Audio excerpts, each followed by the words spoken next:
Welcome to the Animal Wellness Podcast, all about improving the lives of animals with better policies and practices in government and business. Brought to you by Animal Wellness Action, where we believe helping animals helps us all. Here's your host, Joseph Grove. Hello, everyone. I'm Joseph Grove. Over the past decade, horse racing in the United States has faced growing scrutiny over safety, doping, and the welfare of the horses themselves. A series of high-profile breakdowns and medication scandals exposed a major weakness in the sport. Regulation was fragmented across dozens of states, each with its own rules and enforcement.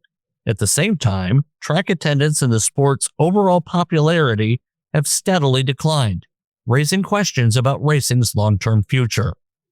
This issue connects to me personally. I grew up close enough to Churchill Downs in Louisville, Kentucky, to hear the calls to post when the wind was right. In the spring of 23, the track experienced an alarming spike in horse fatalities just before the Kentucky Derby. 7 horses died during Derby week, including Wild on Ice, a Derby contender injured in training. 2 more horses were euthanized after injuries on Derby Day itself. The deaths triggered national scrutiny and led Churchill Downs to suspend racing while regulators investigated. Animal Wellness Action has been deeply involved in efforts to reform the system.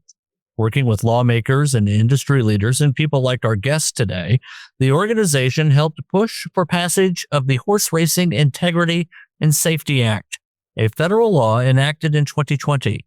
The law created the Horseracing Integrity and Safety Authority, the first national body responsible for setting uniform standards for racetrack safety and anti-doping enforcement in thoroughbred racing. Those reforms represent the most significant regulatory overhaul the sport has seen in generations. Yet, horse deaths still occur each year, and animal welfare advocates argue that stronger protections and enforcement remain necessary. Now, a new conflict is testing the system. Churchill Downs Incorporated, which operates about 30 racing and gaming properties across 14 states and generates nearly $3 billion in annual revenue, is in a dispute with HISA regulators. The authority says the company has refused to pay millions of dollars in required regulatory fees, while Churchill Downs argues the fee structure is unlawful. The standoff could even affect interstate wagering on races at Churchill-owned tracks.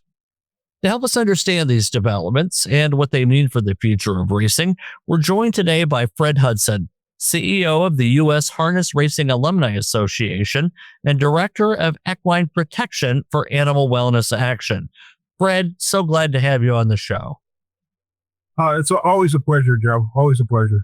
All right, great. Well, we used to do a lot at Animal Wellness Action on thoroughbred racing, and we had some staff changes, and unfortunately, we haven't had the coverage I know many of our followers would like us to have. So it's super important that we stay in touch with you and keep you involved, because I can't think of anyone in the country better informed on horse racing, HISA, and the way the two intersect than you.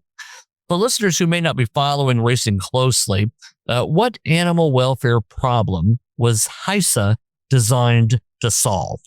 HISA was brought in to basically control the medication and to take over the medication because of illegal medications being used. That's what HISA came in for. And then right towards the end, they added the safety elements to it also. They came in to unite the states together so that they'd all be under the same medication rules.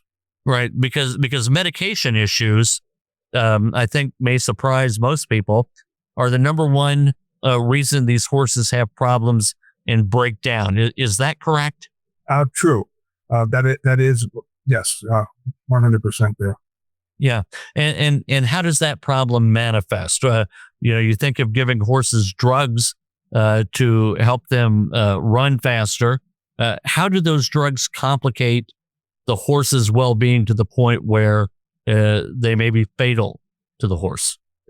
Well, if the horse is going along and has like a fracture that is in his front ankle or something to that effect, then basically he doesn't feel any pain and he's going along, boom, his leg can just break from that, not feeling any pain. Mm-hmm. Right. So and again, you and I have spoken before, and I want to make sure that we set this up properly. In the old days, and I guess to the extent trainers or owners are able to circumvent the safeguards, medications would be given that not only have an analgesic effect, as you just mentioned, the horse can't feel, for example, that his bones are under stress and he keeps running, notwithstanding that, the bone breaks. And then, as we know, it becomes an economic issue for the owner, right? It's going to cost this many thousands of dollars to heal the horse, and they weigh that against whatever earnings the horse might bring in otherwise. And often the economic analysis very coldly is that it's not worth the money in the investment of the horse. But Lasix, I think, probably the drug, if anyone in the stands knows of any drugs the horses may take, it's probably Lasix. Lasix has the effect as a diuretic of actually weakening the bones so that they are more likely to break in the first place, right? Correct. And it also dilutes the testin. So it thins out the testin. So when they go to test for it, it can mask a drug that's in the horse's system. That's with the World Doping Agency. That's why they banned Lasix, because it's a masking agent more so than a performance enhancer. Oh, really? And that's because it's a diuretic and it gets a lot of the materials out that would have otherwise been picked up by a test? Correct. And then when you get into the testing, which under HISA, all the testing has been standardized, but previously different states tested different ways. You had one state that they would put 10 samples together and then test them. And then if they found some of them, they'd try and go individually with it. But so there's a lot of different ways that the testing is done. And so HISA has standardized the testing. Right. So HISA, the Horse Racing Integrity and Safety Act, was written and supported so that not only would the testing be standardized, but that more tracks would fall under it, and therefore that standardization would have a broader impact, right? So if we think about, I guess you can tell me if this is a good way of thinking of it or not. If we eat at a McDonald's in Kentucky, it's comforting to know that the same standards apply in Kentucky as they do everywhere else, right? That I'm not in a place where the standards aren't the same. Correct. But you can also look at it like, just imagine if the NFL football teams, if every state had different rules as to how they played the football game, that's also a good analogy of it. Right. So HISA was passed in 2020, and part of HISA was to create the somewhat confusingly named, because it's so similar, Horse Racing Integrity and Safety Authority. So HISA is actually two things, right? It's the regulation, and then it's also the authority that the regulation creates to do this monitoring. Fred, has it worked? Are we able to say that HISA has done its job? But HISA's doing a pretty good job. They're not 100% accurate. Using the word, they're not 100%, but they're willing to work with the horsemen, and they're making the changes as they go along, and they're adapting, and they're getting better. And so HISA is moving along, and they're getting better. They work with the horsemen. There's a lot of opposition against them, but in the long, they just had, like in Maryland, the veterinarians were not following the HISA rules, and so HISA basically got the veterinarians suspended. They were basically administering drugs that shouldn't have been administered. So the HISA has been fighting lawsuits ever since its existence.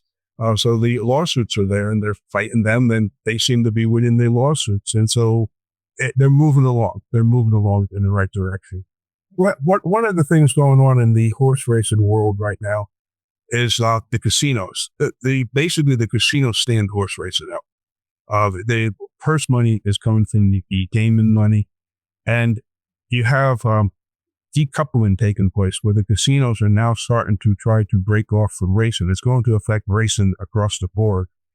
In Florida, the Astonage group, they basically just got that bill put through in Florida to decouple from Gulfstream Park. And so I think Gulfstream Park, they're looking to sell the property. The property's worth billions of dollars. So it's worth more money as a real estate than it is as a racetrack. And then they also own Santa Anita. So that probably, Santa Anita's up for sale. So the decoupling in Indiana is now looking to decouple. It's going to affect horse racing big time. The horse racing industry needs the casino and the gaming money because the horse racing industry cannot stand on its own without it. And so that's a major issue in horse racing right now. And then when you look at Las Vegas, the casinos are selling their property off and closing. So the casinos are changing their business formula, and it is definitely going to affect racing. In harness racing, I will be very surprised if there's more than 5 tracks left in 10 years from now. Thoroughbreds, I think, are going to do better, but it's major concerns right now. Well, and it seems to be the case that live events like this are becoming less and less popular across the board. We cover, of course, quite a bit from an adversarial perspective, certainly greyhound racing and the retrenchment of that. I won't call it a sport. That pastime is certainly well known, and we're working, of course, to put it, to the grave. But I wonder if these on-track deaths and people understanding better what horses go through when they race, I wonder if that is contributing to the shrinkage of the audience for horse racing. What would you say to that? I absolutely. People are more concerned about nowadays the welfare of the animals than they were, 20, 30 years ago. And when you start hearing how cruel it is to have a horse slaughtered, it's like torture. They ship them long distance to Mexico. They don't get water. They don't get anything. And then basically they end up there in a horrible death. It's just terrible. I'm not going to go into the details on it. But with HISA in place, the deaths are down. There's only 600 and something per year. And HISA has also stepped up where they had only been monitoring race-related deaths. They're now going to be adding training-related deaths. And so the figures, so they're monitoring that, and they're trying to end these horses dying, in training and racing accidents. And you bring up an interesting bit of data there, to the extent that certainly there are the high-profile on-track deaths that are so traumatic to see. Right, the horse breaks down, the curtains are brought out, the horse is euthanized on track, but that's not the only place these deaths occur. You were telling me at one point how many times, owing to the cocktail of medications some of these horses used to receive, and in some cases probably still do, they will expire even before they get to the track, or sometimes when they're pulled up to the track in a trailer, and all the race goers see is, well, this horse is scratched, and very few people will know that it's scratched because the horse died on the way. Right. Tell our listeners about some of the other items, medications in quotes, that they're given. You were telling me one time that battery acid, I believe, is used in some formulations. Am I recalling that correctly? Right. They got snake venom. They have a lot of different things. One of the things is the blocking off that they use. They block off of course, from the ankle down where they can't feel anything, and they're not allowed to do that on race day, but a lot of people are doing it on race day. And that basically, a horse doesn't feel anything, boom, we're right back to where they don't feel anything. Something's wrong there. Their legs snap. HISA's been stepping up and marching out for that. And then you have the shockwave therapy also, which basically, shockwave therapy works good on soft tissue injuries, but not a fracture or a chip or something like that. Let's pause there because you use a phrase I'm not intimately familiar with, and that is shockwave therapy. Tell us what that is, Fred. Like that's going to be, it's electric that's going to basically bring the blood to the injury to basically heal it faster. And it's supposed to be administered by a veterinarian, and it's about a half-hour procedure. I can't even explain what they look like, but it's about a half-hour procedure. But a lot of trainers, they let their groom do it, and so their groom's doing it, and the groom may not be as good or qualified as a veterinarian, and even the trainer is not as qualified to do so as a veterinarian would be. But then when you get into a lot of, there are some people that go around without a veterinarian license treating horses, where they come in, they know how to put a needle in a horse, and the trainers basically pay them to do so. So those are issues. So how does you mentioned snake venom, and I alluded to previous references to battery acid.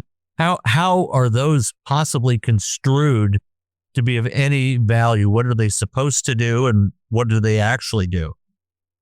I would say that they're being used for painkillers. So the battery acid they're putting in the nerves to basically kill the nerves.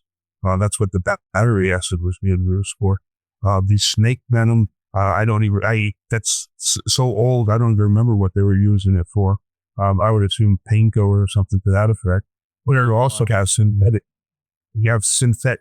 marijuana out there right now, which a bunch of people have been caught using synthetic marijuana. And they've been getting into it. Then you got meth, and you got a lot of drugs out there that should not be anywhere near a horse whatsoever. Fred, did you just say that people give meth to horses? Yep. They're showing up. They're coming up positive with that. And wow. And not personally familiar with meth. That acts as a stimulant, correct? Yeah. Okay. Right. Okay. All right. Well, I just had two trainers on my show a couple of weeks ago that they ended up with two meth positives last year because they had a groom that was on meth, and it got into the horses. Well, terrible stuff to be sure for the horses. And HISA is out there trying to crack down on this. And you would say that to a significant extent, it's, or at least some extent, you can say to what extent it's successful. You're seeing fewer track deaths. Correct. Okay. The deaths are down. I'm also going to add something, like a lot of owners are starting to leave the business, and a lot of trainers are starting to leave the business, and they're leaving because the costs have just gotten so expensive to maintain a horse. The cost is skyrocketed.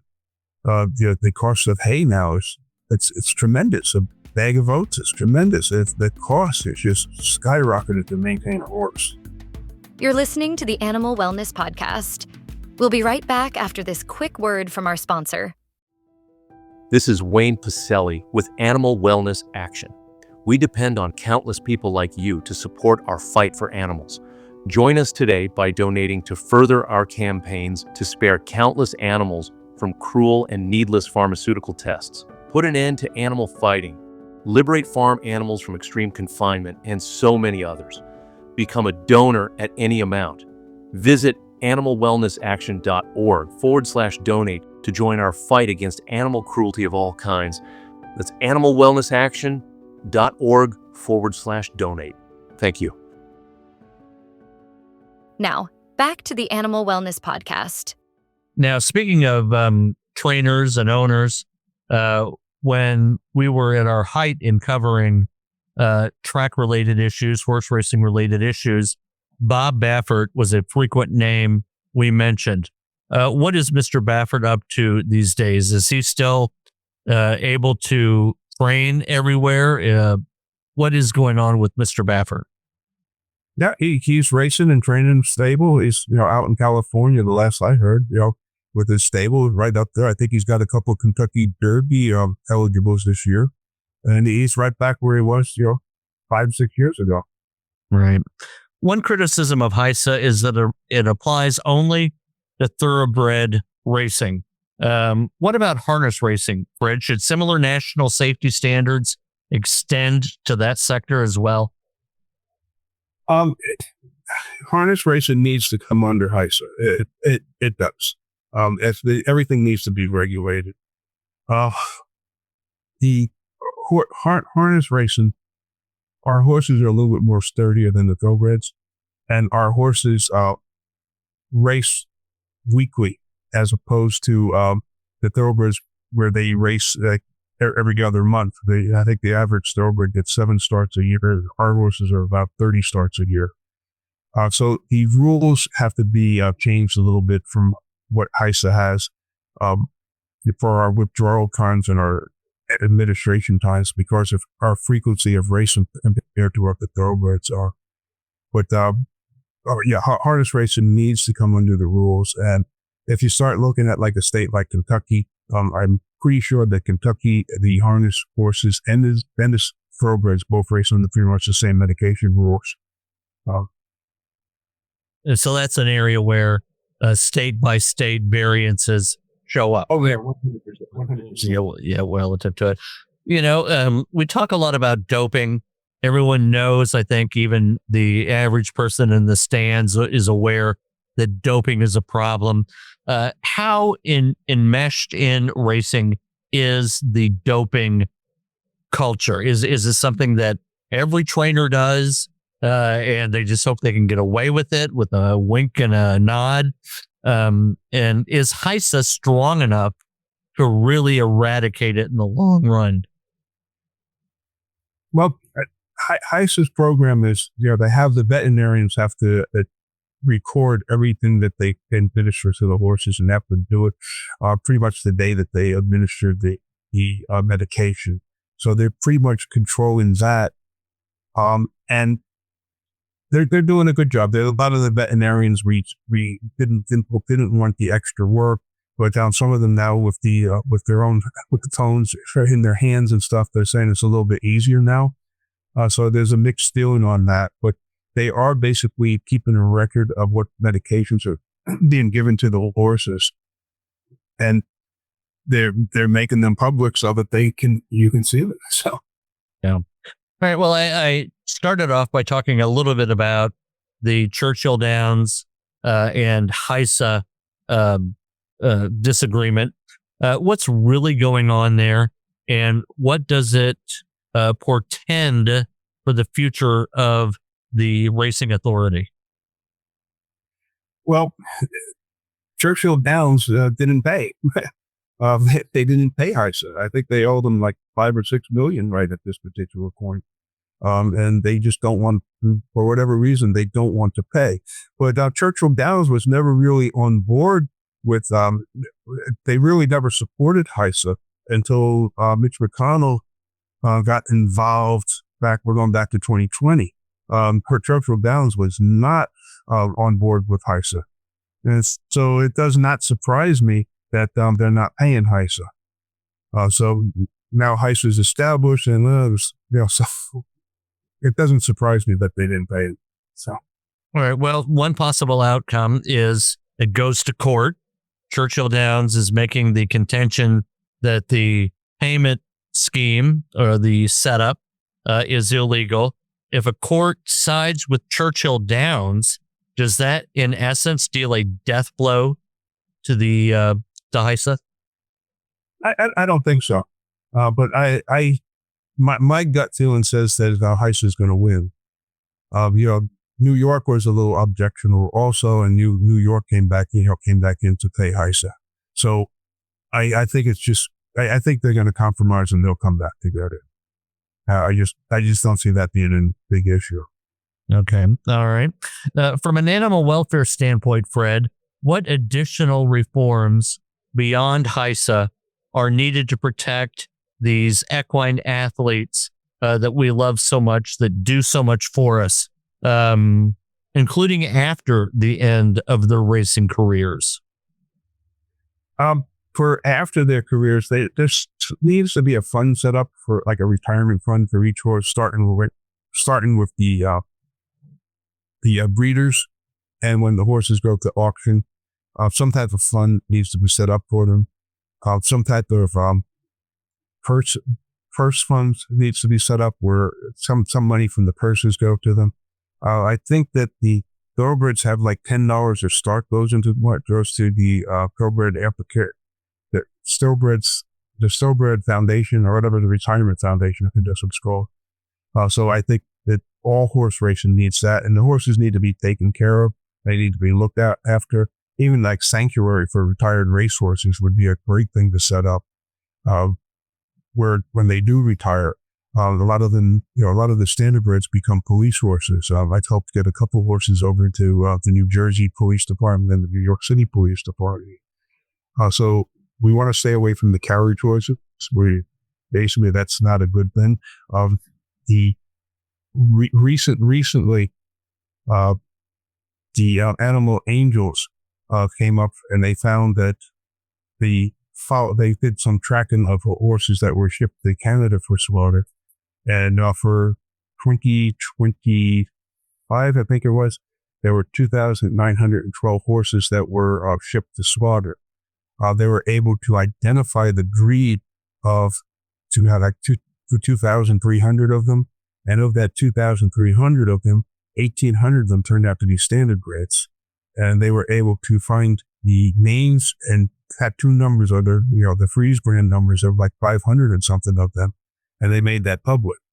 One of the biggest issues that I see when I look at that, when these horses were retired, like some of these horses are 25 years old, they still have listed as the owners of these horses people that didn't own these horses for like the last 10, 15 years, but they're still listed as the owner of them.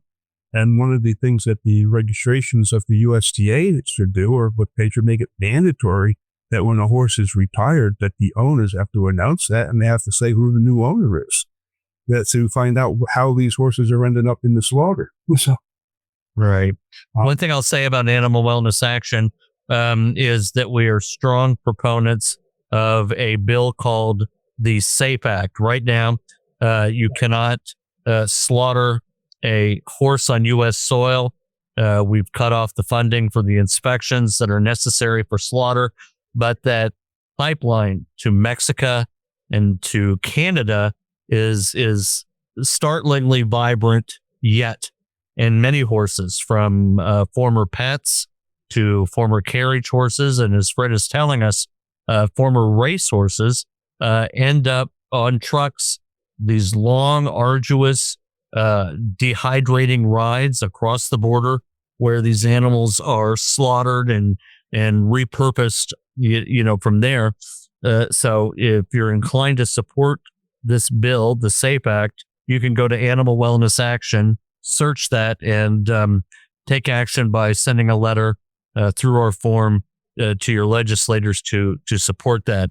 It's certainly very vicious. And as we've talked about before in other shows and webinars, Fred, it's even the case, I can't remember the horse's name now, but a former winner of the Kentucky Derby actually ended up being served on dinner plates overseas. Yep. Yes, I know that. And, with the SAFE Act, getting back to the SAFE Act for a second, currently in Congress, on the House side, it has 226 co-sponsors right now. And it was not included in the Farm Bill, and they're trying now to get a markup done on it to get it included in the Farm Bill. So a lot of people are working on that right now as we speak. Yeah, and I'm sure we will send out outbound emails to our list and promote that on social media as well. So I'm glad you brought that up. Fred, as we wind down, let's look ahead 10 years. What would success look like to you? Success. Yeah, success relative to HISA and the improvement of the well-being and safety of these horses. Well, I would like to see racing continue with zero deaths, zero deaths right across the board. That that would make my day. Right. The other thing I want to throw in here, Joe, as you know that we are involved right now in a rescue that's taking place in West Grove, Pennsylvania. And, animal wellness is like the only animal welfare organization that's involved with it. The other groups that are involved that are on the rescue include the United States Trotting Association, the Pennsylvania Horsemen's Association, and many of the Pennsylvania authorities that are involved, the police, the ASPCA. There's just a lot of people involved on this rescue. And it's just a person that just was not, they neglected the horses. They removed one, and my understanding is they're coming back to get the others. And so that's pretty much where we're at this particular point there. And I'll get you that video. No, I appreciate it. And folks can follow our social media channels, Animal Wellness Action on Facebook, Center for Humane Economy on Facebook, and we'll share that video. What about the whip, Fred? A lot of jockeys contend that the use of the whip on the track is critical for safety. When I watch it or see it on television, it looks absolutely barbaric. What's going on with the use of the whip? I know the harness racing side has cracked down on them drastically with major fines. Basically, if you hit a horse if you abuse the whip this many times, you get so many dollar fines, so many days from driving. The Thoroughbreds have made their props very that the horses probably can't feel them that much because it's just self-whimsy. But the whips have always been for safety. As many times, like if a paper bag is flapping in the wind or something like that, and a horse is looking at it, you got to just tap him. You're not hitting him. You're just tapping him just to keep his attention, to get him past the flapping bag there. I always carried a whip with me when I raced, but I was never abusive with a whip by any means. And most drivers and jockeys are not, but you have a few that just, they don't know how to control themselves with it. And those are the ones, I thought that one of the greatest things that the judges in a harness race did, we sit in back of our horses. So there was a driver that was abusive with a whip. So they basically said, we'd give you days, we'd find you. From now on, the next year, you have to race to the riding crop. And so they gave him the little riding crop, which is, about 2 feet long or whatever, foot long. And so he can't reach the horse with it. So the only thing he can do is make noise. Right. I thought that was a good way of handling it. Right. No, absolutely. And Fred, I should have known this as long as you and I have known each other. I didn't know you raced. Were you a trainer? Were you actually on a horse or in a harness? Buggy? I did both. I trained and drove. Wow. Well, that's fascinating. I have to talk to you about that offline sometime. That sounds very interesting. All right. Well, Fred, listen, thank you so much. It's March and I live in the Louisville, Kentucky area, and already, Derby festivals are being talked about and princesses, getting ready to be crowned, and the entire 2-week, 3-week hoopla that the Derby is. So it's a timely show. And I'm sure grateful not only for your being on our show, but just for the work you do and the way you are so kind about keeping us informed of everything you're doing. Fred Hudson, CEO of the U.S. Harness Racing Alumni Association, and our official director of equine protection for Animal Wellness Action. Thank you for listening to the Animal Wellness Podcast. Please be sure to subscribe so you don't miss an episode, and follow Animal Wellness Action on Facebook, X, Instagram, and LinkedIn.